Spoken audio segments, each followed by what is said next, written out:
दिसंबर का महीना और सख्त सर्दी का मौसम था। मैरी अपने लिविंग रूम में फायरप्लेस के आगे बैठे हुए अपने हाथ सेक रही थी।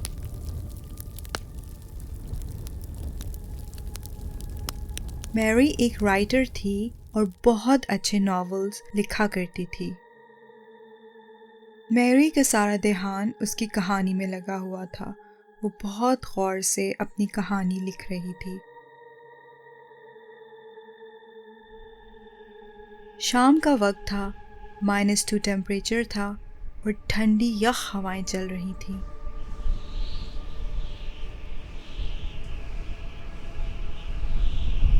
मैरी का वुडन कॉटेज कोजी और गर्म हुआ था, फायरप्लेस की जलती हुई आग की वजह से।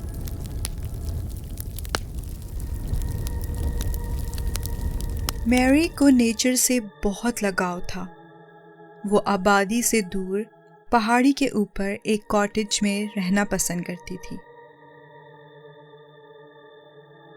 उसे खामोशी में बिजी लाइफ से दूर रहकर कहानियां लिखने का शौक था। उस दिन मैरी अपने काम में बिजी थी कि अचानक उसे एक अजीब सी आवाज़ सुनाई दी।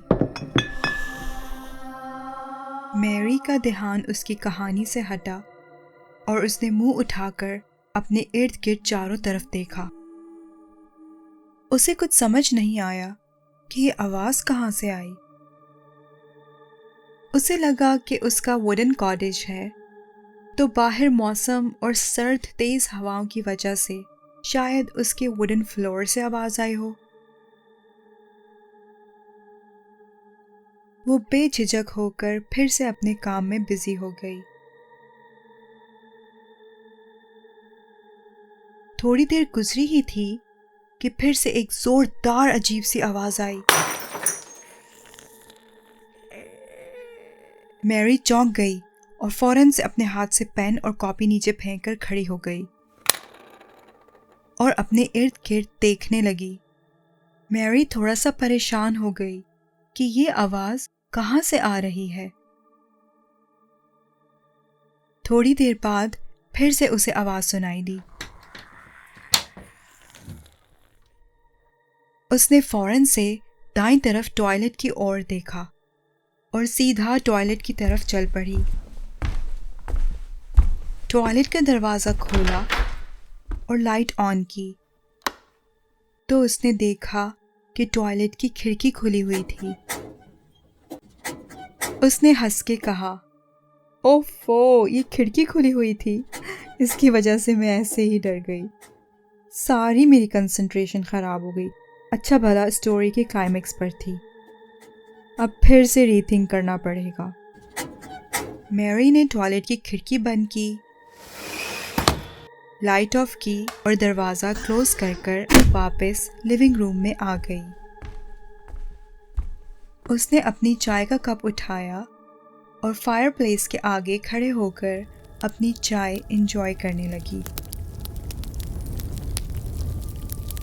और वो साथ साथ स्टोरी के बारे में भी सोच रही थी कि आगे नेक्स्ट चैप्टर में क्या ऐड करूं।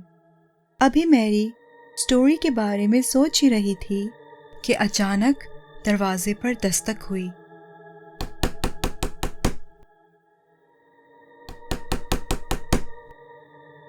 मैरी ने सोचा कि इस वक्त कौन आ गया और सीधा दरवाजे की ओर चल पड़ी।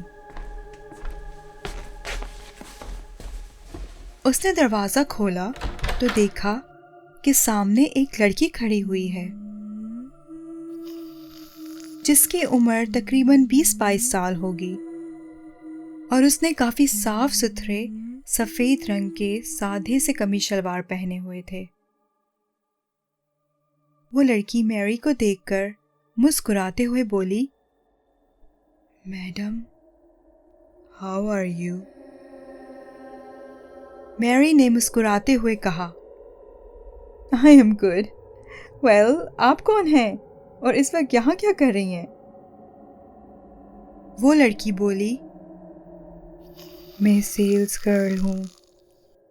मैं अपनी प्रोडक्ट सेल करने आई हूँ। मैरी ने हंसते हुए कहा, इस टाइम शाम को? इतनी सर्दी में आप अपनी प्रोडक्ट सेल करने आई हैं? अच्छा, चले ये बताएं, आपके पास क्या प्रोडक्ट्स हैं? वो सेल्स गर्ल बहुत खुश हो गई और उसने अपने शोल्डर से अपना ब्लैक लेदर का बैग उतारा, उसकी जिप खोली और उसमें से एक वाइट कलर का बॉक्स निकाला। उसने वो वाइट बॉक्स ओपन किया तो उसमें कुछ पिल्स थीं। उसने वो बॉक्स मैरी के आगे कर दिया। मैरी ने अजीब सा मुंह बनाया और कहा, ये क्या है? वो सेल्स गर्ल बोली, मैडम, ये लाइफ लॉन्ग ब्रांड की मल्टी विटामिन्स हैं। ये न्यू ब्रांड आई है मार्केट में। इन पिल्स को खाने से जिंदगी बहुत लंबी हो जाती है। मैरी ने कहा, excuse me, but I am sorry to say I am not interested. मैं इस तरह की कोई मेडिकेशन नहीं लेती। I maintain my life style with natural products only, but thank you very much. वो सेल्स गर्ल अजीब सा मुंह बनाकर मैरी को घूरने लगी और बोली, प्लीज़ आप ले लें, आपको इन पिल्स की बहुत ज़रूरत है। मैरी थोड़ा इरिटेट हो गई उसकी बात सुनकर। सॉरी, मैं डॉक्टर की प्रिस्क्रिप्शन के बगैर कोई मेडिसिन यूज़ नहीं करती। और बाय कह के उसने झट से दरवाज़ा बंद कर दिया और लिविंग रूम में चली गई। मैरी ने अपना चाय का कप उठाया और एक सिप लिया तो उसने गंदा सा मुंह बनाया और कहने लगी, उफ, मेरी सारी चाय भी ठंडी हो गई। वो उठी और किचन में चली गई दोबारा चाय बनाने के लिए। अभी मैरी चाय की पत्ती पानी में डालकर पानी के बॉयल होने का वेट कर ही रही थी कि फिर से दरवाजे पर दस्तक हुई। मैरी ने लंबा सा सांस लिया और दरवाजे की तरफ चल पड़ी।